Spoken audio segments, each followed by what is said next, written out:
Sejam bem-vindos mais uma vez ao nosso canal Espiritismo em Lousas.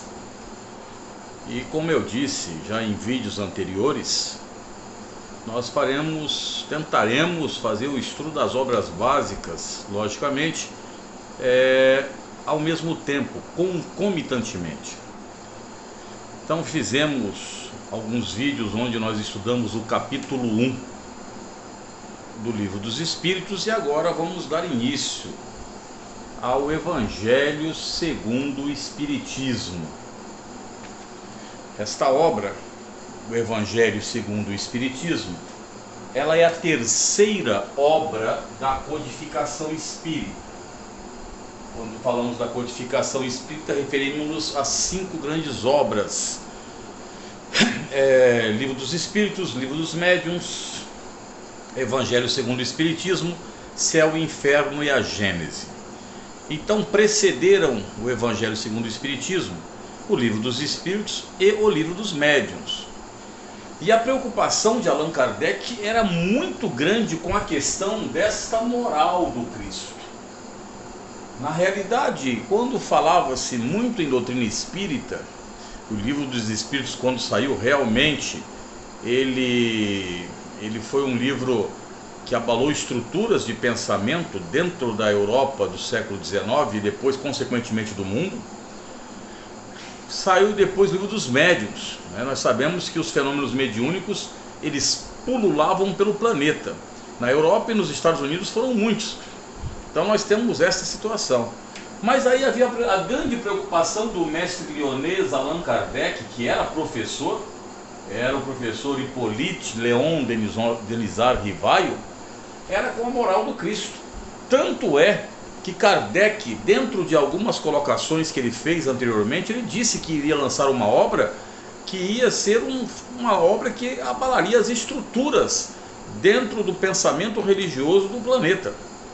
E realmente isso foi feito quando veio a lume, no dia 15 de abril de 1864, o chamado Evangelho segundo o Espiritismo. Primeiro com o nome de imitação do Evangelho e depois com o nome de Evangelho segundo o Espiritismo, ou seja, segundo a visão dos espíritos superiores, para a moral do Cristo. Porque muitas vezes nós sabemos que os evangelhos canônicos, nós vamos fazer um dia um vídeo só sobre essa história dos evangelhos, dos livros sagrados. Então, Marcos, Mateus, Lucas e João, Marcos, Mateus, Lucas e João, ou Mateus e Marcos, eu sempre confundo os dois, um dia ainda vou na cabeça. Mateus, Marcos, Lucas e João, esses 4 evangelistas são chamados de evangelistas canônicos, que são aceitos, já desde o começo pela Igreja Católica. Então Kardec pega as traduções feitas por um grande tradutor francês, se não me falha a memória, chamava-se Le Mestre de Sacy, que viveu no século XVII. Então ele pega, por isso que você encontra muitas vezes ele falando de Sacy, que era o tradutor. Ele vai atrás também de alguns termos em grego e hebraico para trazer uma melhor compreensão dessa situação.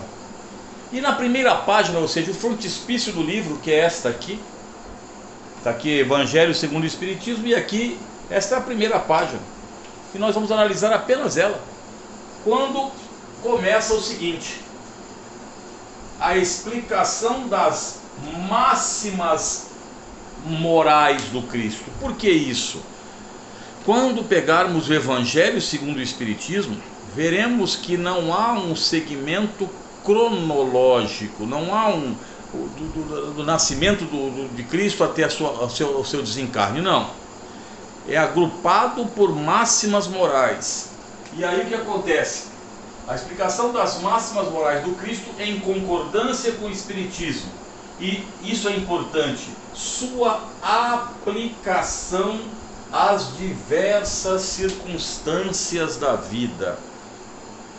Por isso que se diz que o Evangelho deve ser vivenciado. Por isso é difícil, porque muitas vezes enchem-se os templos, e vamos aqui colocar os templos cristãos, e aí entramos inclusive colocando a doutrina espírita como a doutrina cristã, o espiritismo cristão, que muita gente torce o nariz, mas alguns torcem o nariz porque não aceitam, dizem que não está dentro dos padrões evangélicos, que estava no evangelho, e outros dizem, e alguns espíritas dizem, companheiros nossos, que fica muito evangelizado, muito católico. Não é isso.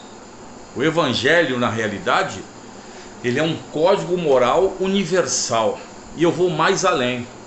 Talvez a melhor colocação que eu tenha visto sobre o evangelho, e aqui não é levantar nenhuma polêmica, foi de um espírito que até não é muito aceito no meio do movimento espírita, e talvez um dia falemos até sobre ele, que é o espírito de Ramatiz, quando ele lançou em 1974 a obra O Evangelho à Luz do Cosmos, uma obra muito interessante. E Ramatiz dizia o seguinte: o evangelho não é apenas um código moral, ele é muito mais do que isso. Ele é uma síntese das leis cósmicas em todas as latitudes do universo. Isso é muito profundo. Então, o evangelho trazido pelo Espírito de maior magnitude que veio ao planeta, Jesus, o Cristo, e é colocado para nós outros aqui vivenciarmos. E como nós somos ainda seres muito próximos à primitividade, seres ainda muito próximos, seres sensórios, muito próximos àquilo que nós denominamos de sensualidade, e os desejos, as paixões, etc., é muito difícil a aplicação de alguns conceitos evangélicos. Entretanto, são necessários, se nós quisermos evolver, ou melhor, quisermos ou evoluirmos cada vez mais. Então, o evangelho ele tem que ter a sua aplicação prática às diversas circunstâncias da vida. E já na parte inferior do frontispício do evangelho, traz algo que caracteriza aquilo que nós chamamos de fé raciocinada. Isto deve ser lido por nós espíritas sempre. Por quê? Não há fé inabalável. Muitas vezes tem gente que fala assim: eu tenho fé pura. Quem tem fé pura, senhores, são os espíritos puros. Eles têm fé pura porque ultrapassaram todos os conceitos de evolução, passaram por todos os processos que nós passamos encarnatórios, eles passaram. E aquela fé, a fé é convicção, não é acreditar por acreditar, né? Existe um ditado que muitos caminhoneiros trazem, às vezes, na parte traseira dos caminhões, assim: quem tem fé não precisa de explicação. Para o espírita, se fosse um caminhoneiro espírita, ele colocaria o seguinte: quanto mais explicações eu tenho, mais a minha fé se consolida. Por quê? Porque é uma fé raciocinada. Quanto mais nós compreendemos os meandros cósmicos da criação, quanto mais nós compreendemos a grandeza moral do Cristo que nos trouxe aqui o Evangelho, mais a nossa fé ela fica realmente embasada, sedimentada. Então, não há fé inabalável senão aquela que pode encarar a razão, porque fé cega é um problema sério. É só ver os livros de história. Foram as cruzadas, foi a Inquisição, foi a perseguição às bruxas de Salem, foram as mortes por guerras, são os fundamentalistas, são indivíduos dentro da história que nós até nem temos mais conhecimento, que se mataram por religião, pela fé cega. O meu Deus é maior do que o seu. Não, ela tem que encarar a razão, face a face. E aí está outra situação: em todas as épocas da humanidade, não só circunscrito a essa, em todas as épocas. Então a fé raciocinada é essa. Por isso que o espírita, ele não vê muita coisa. Quando eu falo: mas e aí, vocês veem espíritos? Eu sempre falo o seguinte: eu vejo todo dia espírito. O pessoal fica assustado. Como? Encarnado. Porque na realidade nós somos o espírito com um corpo físico. Então nós vemos espíritos encarnados aos borbotões. Agora, Ah, ver espírito desencarnado? Aí não. E nós temos que ter muito cuidado também com o processo de imaginação, que é muito forte.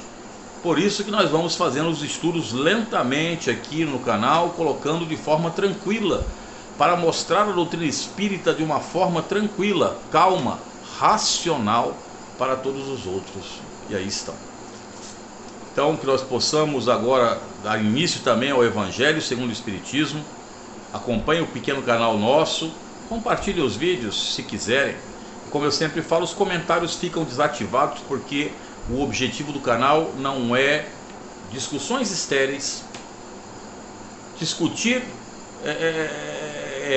a Bíblia, o Evangelho ou o livro sagrado que seja. Na realidade, aqui é apenas para que alguns grupos espíritas possam, às vezes, se socorrer numa hora de uma palestra, às vezes as pessoas que são simpatizantes compreenderem e entenderem, né, a grandiosidade da doutrina espírita, e que possamos, dentro do nosso pequeno canal, passarmos lentamente, paulatinamente, de forma que chegue à mente de todos que aí estão.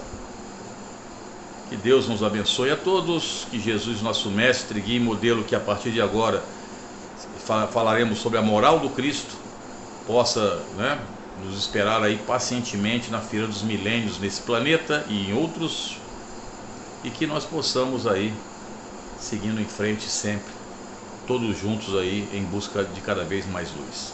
Paz e luz a todos. Que assim seja.